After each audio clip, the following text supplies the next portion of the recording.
All right, welcome back, everyone. I'm here today with the amazing Emily Fletcher, who is the founder of Ziva Meditation and best-selling author of Stress Less and Accomplish More. Hi. Hello, what a joy to be here.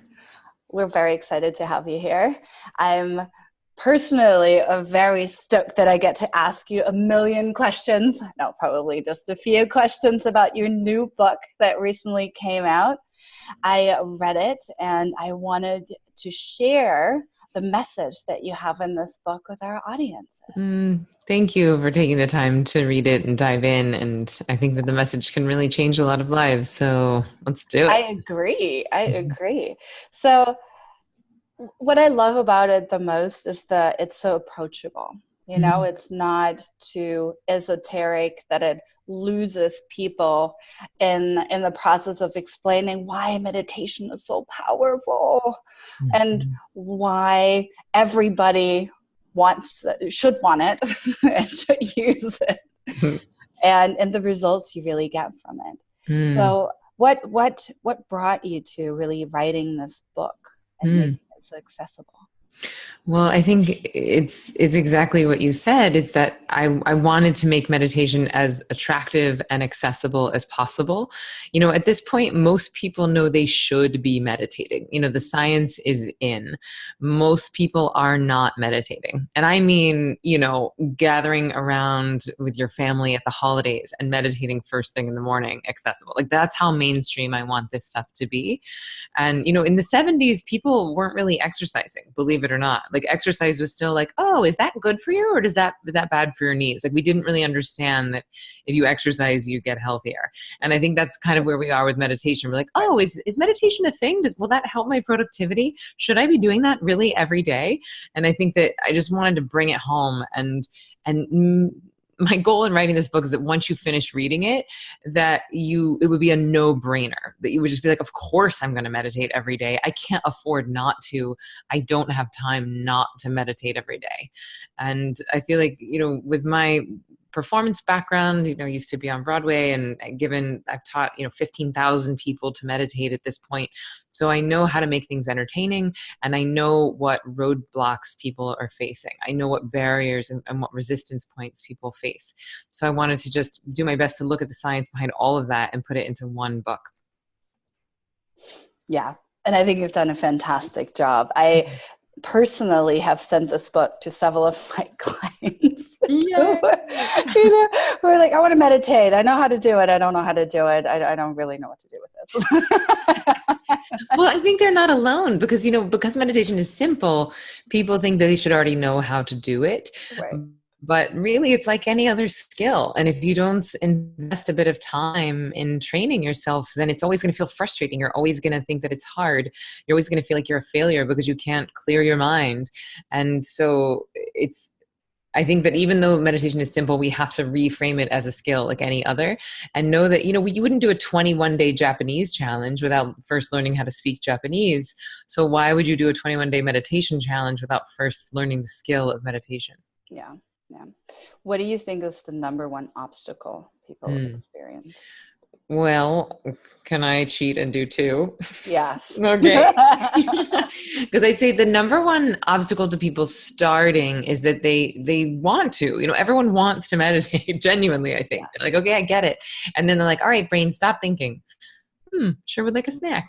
Snacks are delicious.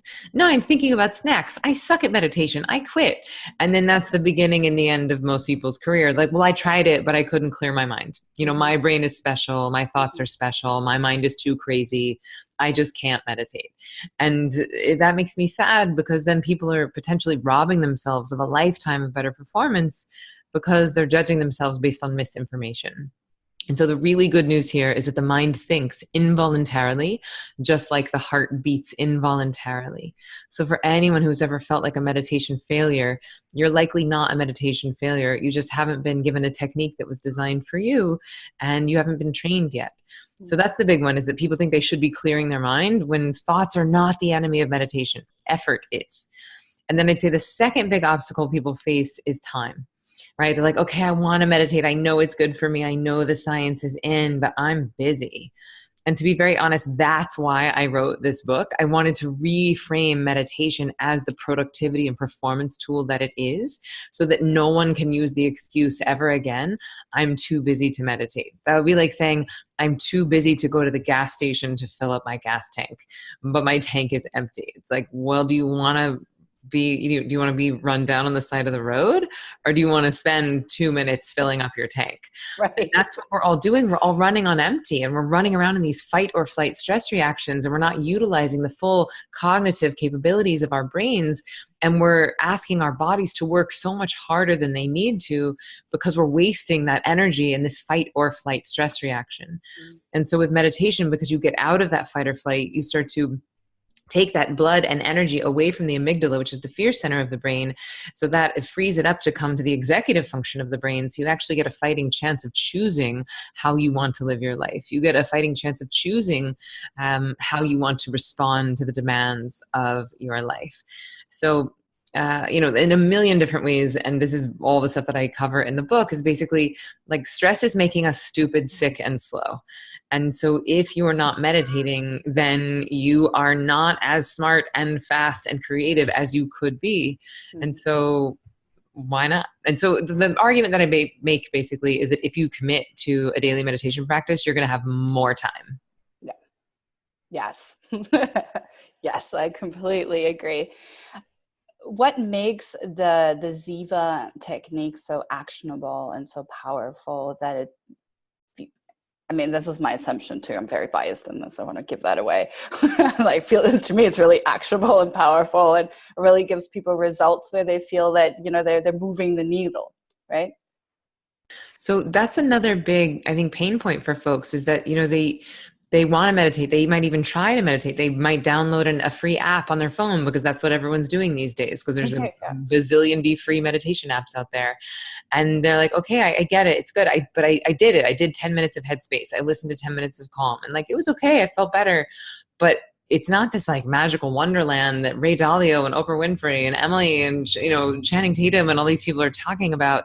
And so if you try it and you don't see a return on investment, then of course you don't have time to meditate. Our time is our most valuable resource. And so if we're not seeing a return on the time invested, then no one has time for that. And I think what makes Ziva unique is that it's not a free app. It's not a mindfulness-based program exclusively. It's actually designed for people with busy minds and busy lives. And what we teach at Ziva is a trifecta of mindfulness, meditation, and manifesting. The three M's. And where this gets a little confusing is that a lot of folks are using the terms mindfulness and meditation as synonyms. And most of the quote unquote meditation apps out there, most of the drop-in studios, most of the YouTube videos are teaching what I would call mindfulness, right? So anytime you're guiding, or someone is guiding you through, or anytime you're focusing on your breath, anytime you're directing your focus, I'm putting that in the category of mindfulness, which is great. It's awesome. It's very good at dealing with your stress in the now, right? Like, my boss yelled at me. I got a little stressed. I listened to 10 minutes of my app. I feel better in the now. It's good at creating a state change immediately, like taking an aspirin when you have a headache. Now, the meditation portion of the Ziva technique is quite different than what most people think of when they think of meditation. It's more like a nap sitting up. You get a little weeble wobbly head. It feels very luxurious, very restful. There's no focusing. There's no quieting the mind. There's no fancy fingers. There's no erect spine. You don't have to concentrate or focus.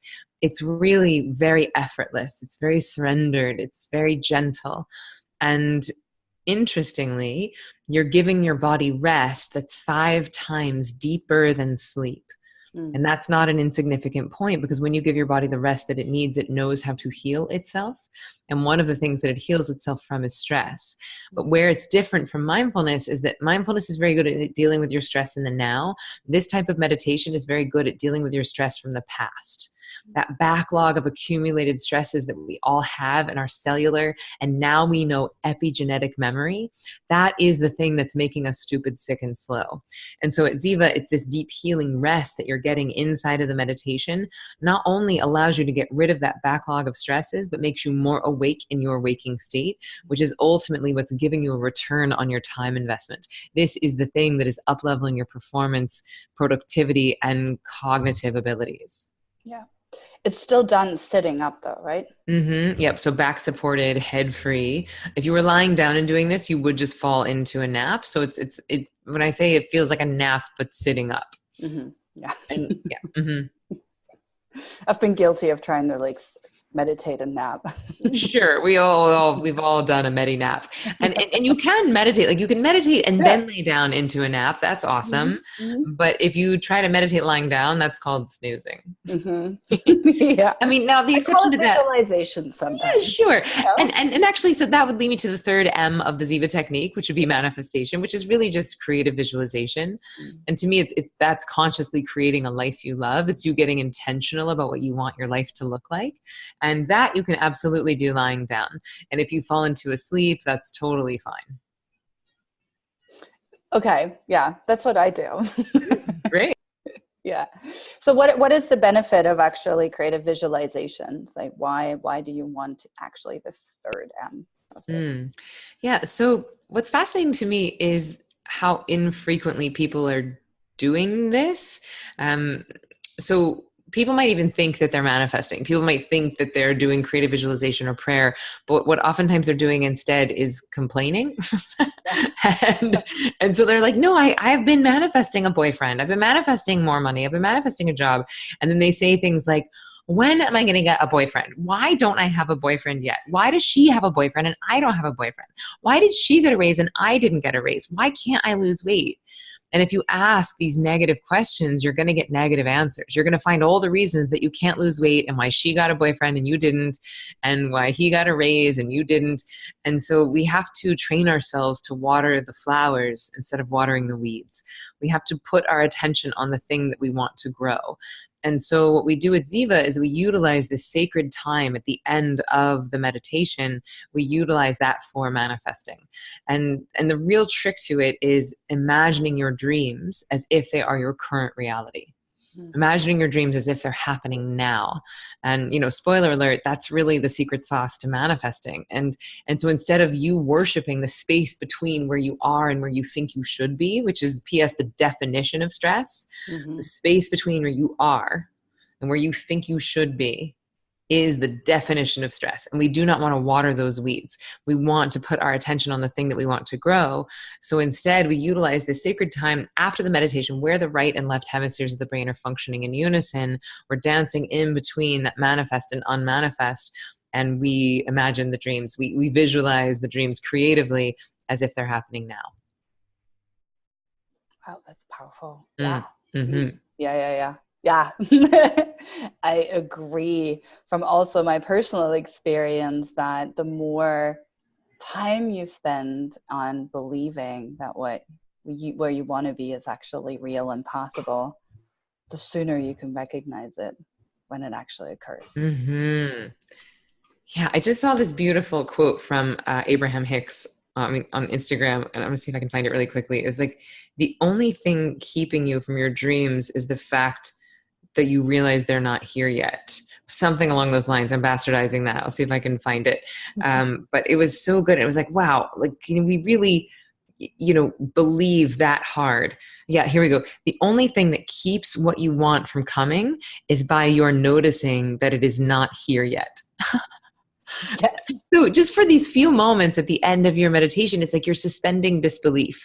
You're getting to live in the reality that you're calling forth. And that might sound a little hippy dippy and woo woo, and it kind of is, but it's also the most practical. And if you look at the world's highest performers, all of them would see a dream before it became manifest. You have to see it before you believe it. It's like you have to see it in your mind's eye before you believe it logically. Yeah. And most of the world's highest performers have some crazy visual or some crazy dream or imagination about what they want their life or the world to look like. Yeah. Yeah. And if you think about it, our brain is a dot connecting machine, and it's up to us to decide what dots we want it to connect. We Mm-hmm. can influence that by creatively visualizing dreams and outcomes that then when they come in front of us, our brain will automatically default towards favorable outcome over, you know, fears and doubts and despair that we might engage in as well. I had a conversation with someone earlier that said that I think we have about 90,000 thoughts a day. Mm-hmm. I don't know if I've it's, I heard haven't had time to 70. research it. I've heard 70,000, but either way, it's Yeah, a lot. It's a it's a whole lot, lot. could have got that wrong, but it's a lot. And imagine that you're spending the majority of those in a positive way where you're thinking about positive outcome and aspirational thinking Mm-hmm. versus getting stuck in the past, worrying about the future, and Mm-hmm. getting stuck in that space you mentioned. Yeah, and where this gets tricky is that if you don't have a meditation practice, then chances are your nervous system is riddled with stress, and you are probably involuntarily in a fight or flight stress reaction, whether you want to think positively or not. A lot of people know, well, I should be visualizing, or I should be thinking positively, or I should be nicer to myself and to others. But if you have a lifetime of accumulated stress in your nervous system, it's very hard to get out of that. It's like putting a happy face sticker on top of an empty tank of gas. It's like it's not going to change the fact that the tank is empty. We have to actually go to the gas station and fill ourselves up. And that's why I find that the combination of meditation and manifesting is so much more powerful than either one alone. Because Mm. you could meditate all day, but if you don't know what it is that you want, it's very hard for nature to give you the thing. And conversely, you could watch The Secret on repeat and line your walls with vision boards. But if you're not meditating, chances are you don't believe that you deserve your desires. And it's interesting because I just had with the book launch, we had like 23,000 people buy the book, and now we have a bunch of people in our online training, which is exciting.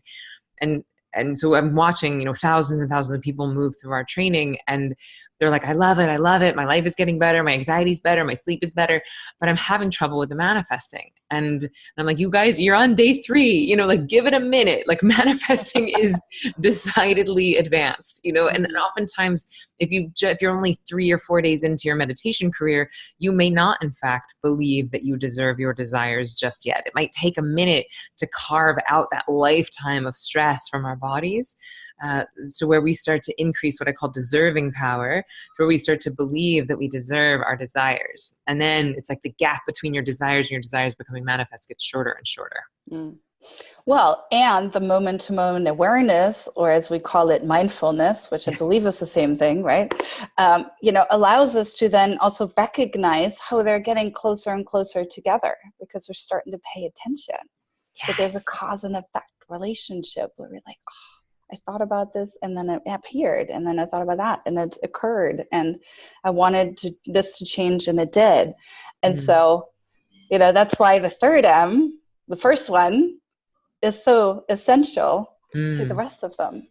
Yeah. And like you said, I think that moment to moment awareness, that presence, to me, that comes as a byproduct of the meditation. It's like if you're meditating and less stressed and taking your right brain to the gym, then you can't help but be more mindful. You Mm. can't help but have more present moment awareness. And what I think is that the present moment is the future in the making.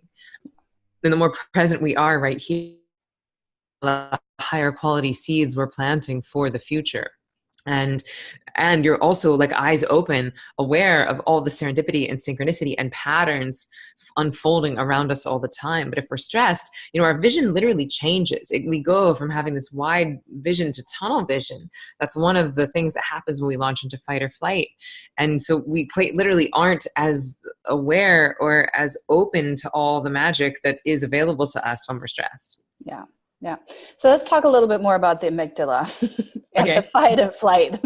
Yeah. Why is it that most of us live in this constant fight or flight mode?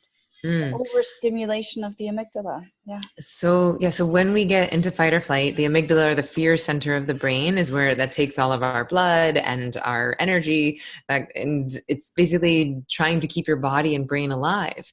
And the fight or flight thing is very relevant, or was very relevant. It's the thing that allowed humans to evolve for hundreds of thousands of years. Yeah. And it's the thing that's kept us, away from tigers and lions and bears. But now, in this modern day industrial, now technological age, this fight or flight thing has become maladaptive. And so, our boss might yell at us. We might take our red eye flight. We might have kids screaming in the next room, which you can probably hear my son in the next room. We're eating food that isn't food. We are, we have these devices in our hands all day. And so within 30 seconds on Twitter, you can know all of the catastrophes happening on planet Earth right now. Whereas if it was even 100 years ago, it would have taken years for information from China, from Russia to make its way to you. And it's like now we know instantaneously of every catastrophe happening everywhere. And Yeah. that's not natural. It's not bad or good, but it is not natural. Mm. And so that's in and of itself causing us to adapt, right? We're having to adapt to this information age. We're having to adapt to the depletion of our soil. We're having to adapt to environmental toxins. We're having to adapt to plastic wrapping every piece of food that we eat. We're having to adapt to glyphosate in our gluten and to genetic modification of our food. So even if you had a dream childhood and you've been in therapy since you were 20 and you've been doing juice fast for 10 years and yoga every day, you still likely are what I would call stressed, right? Like, and that might not be even a psychological phenomenon. That might simply be how much your body is having to adapt to the demands of modern day life. Yeah. And so meditation in this day and age is like medicinal. It's like all of those little, it's like death by 1,000 cuts, and all of those little tiny adaptations over time, it's depleting us. And so then if you have a big demand, like someone in your family dies or a move or a big job change or, any of the classic stressors of life, if you're already depleted, right, and you haven't been meditating or exercising or eating nourishing foods or detoxifying or purifying yourself, then it's very hard to deal with the big challenges on an empty tank. Yeah. Yeah, absolutely. Wow, it's so powerful. We're already at the end of our time. I lost track of the time. I tend to be a little chatty. No, I just think it's so important as one of the, and I say that again because I do give your book to many of my clients, and I'm such a supporter of it because I think it does take more than just sitting in one place to learn how to meditate, and no app will ever do the job. Mm-hmm. So I love the approach that you're taking, and I love your book. That's what I'm trying to say. Thank you. I love your book, and I'm so grateful that we got a chance to have you on here and interview you so that more people can hear about this methodology, and especially in this community that people can now understand a little bit more of what the Ziva technique really is and how it will help them benefit and improve their health and overall well-being. So thank you so much for being here. Thank you for having me. What a joy.